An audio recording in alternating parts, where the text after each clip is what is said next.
Buenas tardes, compañeros.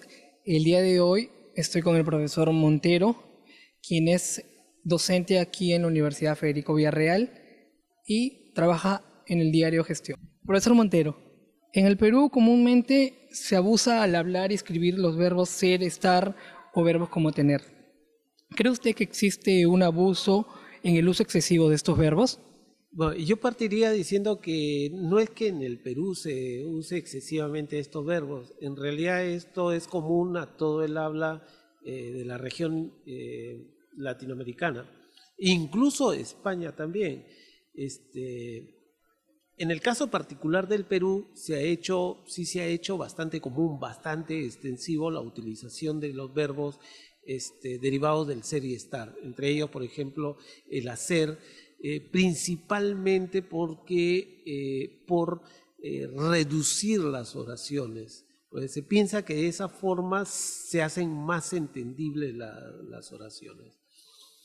Claro. Quizás por un simple facilismo o por bajo nivel cognitivo, ¿no? La gente no emplea unos verbos correctamente. Sobre todo yo creo que es por facilismo, por hacer la oración, por construir la oración mucho más fácil, mucho más rápido. No sé si es por bajo nivel de conocimiento, porque incluso profesionales con mucha experiencia recurren a estos auxiliares, convirtiéndolos ya en una muletilla. ¿Y por qué al hablar y escribir se emplea en todo momento este verbo, hacer? Porque creemos que es sinónimo o que es una especie de comodín para utilizarlo en cualquier circunstancia. De esta manera, por ejemplo, se habla de la siguiente manera: el presidente para decirlo con mayor propiedad, el gobierno hará una carretera. Se piensa que de esa manera se va a comprender más fácilmente, sin embargo se le resta precisión a la oración, porque lo exacto es decir, o es hablar, el gobierno construirá una carretera. Entonces, yo siento como que el verbo hacer lo utilizamos tanto en forma oral como en forma escrita, como una especie de comodín para ajustarlo en cualquier circunstancia. Frente a la duda, usa cualquier verbo derivado del ser y estar. Y esto es más problemático para la redacción usada por los periodistas, por los comunicadores de organizacional, etcétera, para todos los profesionales dedicados a la comunicación, porque le resta a nuestro discurso precisión, ¿no? Que es una de las condiciones básicas para un buen mensaje periodístico. En este caso, el verbo hacer no solo vendría a ser un problema aquí, en Latinoamérica o en las personas de habla hispana, sino que los anglosajones, descendientes de ingleses, recurren a estos verbos to make y el to do, y ahí evitan usar estos verbos, ¿no? Creo que de ahí también vienen, ¿no? Incluso habría que agregarle a los que has mencionado el too much, ¿no? Claro, muchas de nuestras palabras o de estas muletillas proceden justamente de los anglicismos. Nos estamos fijando mucho en cómo se habla en inglés, y como no encontramos una traducción exacta para esa palabra, simplemente la castellanizamos y pensamos que se ajustan para la oración que estamos construyendo, sin tener en cuenta que nuestro idioma, el español, es más rico que el inglés. El inglés tiene muy pocas palabras, por eso tienen que hacer estas combinaciones. Pero una vez traducido al español, encontramos que ese verbo inglés bien se podría traducir en un verbo mucho más apropiado. El ejemplo que yo siempre pongo, que siempre le menciono a los alumnos, es: el clásico está haciendo frío, o el clásico está haciendo aire, ¿no? Cuando yo les digo, cuando ustedes eran niños, o cuando nosotros hemos sido niños, todos en general, nuestras madres generalmente nos recomendaban: abrígate porque está haciendo aire. Y el aire, en realidad, si nos ponemos a pensar, el aire ya está hecho. El aire ya está hecho, el aire fue creado para los que somos creyentes, nosotros consideramos que el aire lo creó Dios, lo hizo Dios. Lo que en realidad sucede, hay que abrigarnos porque está corriendo viento, porque está corriendo aire, porque el aire es frío. Por otras razones, no porque está haciendo aire. Nos tenemos que abrigar no porque está haciendo frío, sino que simplemente el ambiente está frío. Claro, y en otros casos usan la simple oración tengo frío, cuando el frío no se tiene, sino se siente, ¿no? Se siente. Así es. Entonces nos resta precisión, nos resta precisión. Entonces, para ser claro de que ser precisos, hay que ser breves, hay que ser sencillos. ¿Y en qué casos es correcto el uso del verbo hacer?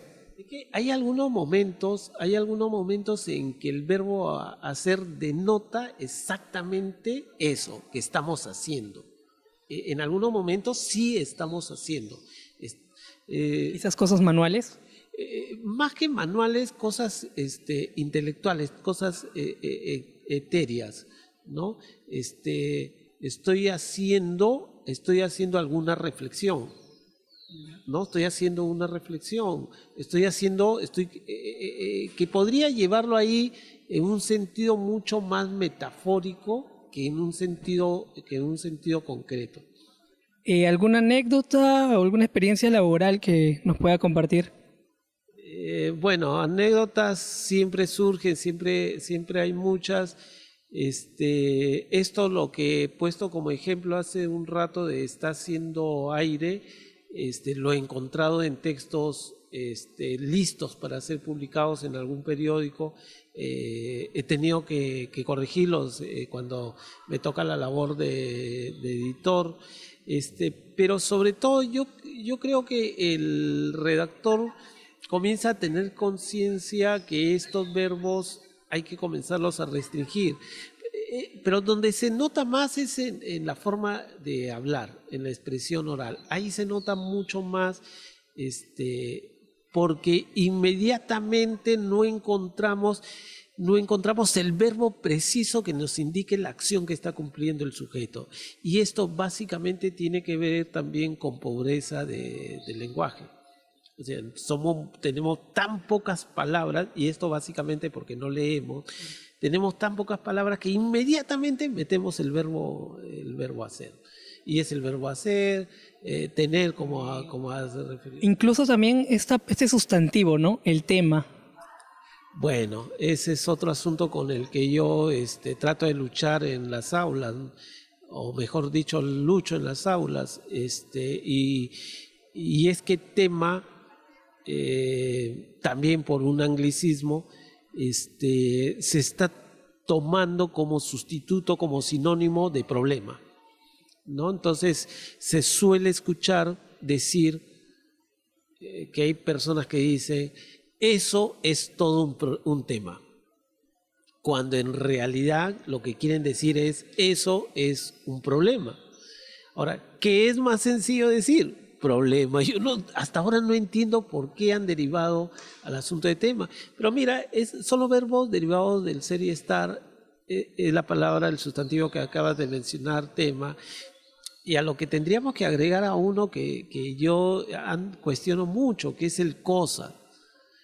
¿No? Cosa es una generalidad. No otorga precisión a lo que nos estamos refiriendo. Y yo cuento, ya que me preguntaba sobre alguna anécdota, yo para poder explicar esto de cosa, lo inútil que es utilizar la palabra cosa en un texto periodístico, yo siempre cuento la anécdota de un viejo amigo, hoy ya casi anciano, que me contaba que en su adolescencia estaba muy enamorado y le tocó una cita con la joven que compartía el romance, y él se preparó, como todo joven, aproximadamente, según me relata, estaba comenzando a salir de la adolescencia para ingresar a la juventud, por lo tanto estaba muy entusiasmado con este amor, quizá el primer amor de su vida. Y se había preparado muy eficientemente para el encuentro romántico. Cuando llegó al sitio donde se habían citado, encontró más bien una pareja diferente, ¿no? Cabizbaja, más bien un poco destemplada. Entonces se preguntó a sí mismo que algo estaba sucediendo. Y la pregunta lógica fue, ¿qué pasa, no? Entonces la joven le respondió que tenían que acabar la relación. Claro, la pregunta era, ¿por qué? Y la chica le dijo muy simplemente, porque están pasando cosas. Claro, cosas es una generalidad. Él le insistió a qué cosas se quería referir y ella simplemente ahondó con lo siguiente. Son cosas, tú sabes que son cosas las que están pasando. Entonces él me contaba esto muchos años después. Dice que ahora ya viejo, sentado un día en la soledad de su sala, con la luz apagada, reclinado o sentado, mejor dicho, en un viejo sillón en su casa, recordaba algunos pasajes de su adolescencia y entre ellos le vino esto. Dice que hasta ahora se sigue preguntando qué cosa le quiso decir la chica cuando le dijo tenemos que terminar porque están pasando cosas. Hasta ahora no entiende absolutamente nada. Bueno, profesor, eso es todo por hoy, compañeros, y gracias.